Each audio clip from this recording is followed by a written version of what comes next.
Çfarë do të thotë i vogël? Në përgjithësi bëhet fjale për madhësinë ose sasinë.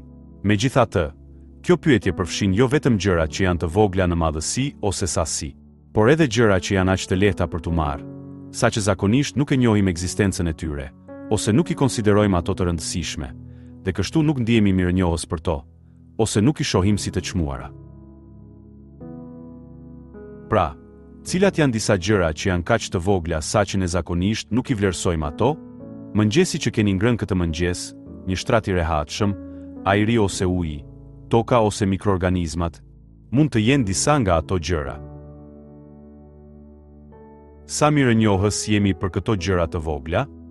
Çuditërisht, mirënjohja për këto gjëra të vogla shpesh realizohet nga njerëzit që po përjetojnë situata të dhimbshme ose të vështira.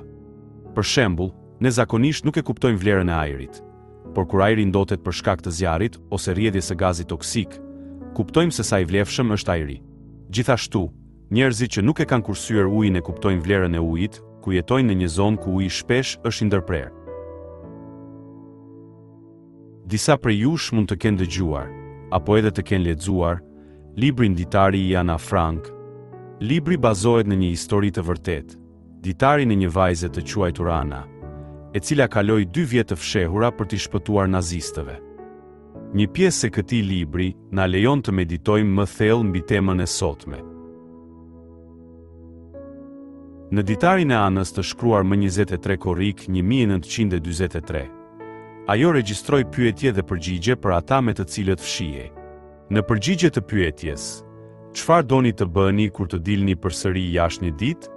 Margot, motra ime dhe Xhaxhi Van Dan thanë se para së gjithash, ata do të mbushnin vaskën me ujë të nxehtë dhe do të hynin për rreth 30 minuta.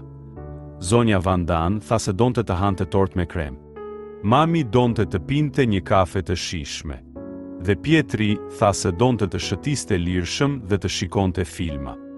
Do të isha shumë i lumtur nëse kjo do të ndodhte. Nuk do të dija nga të filloja.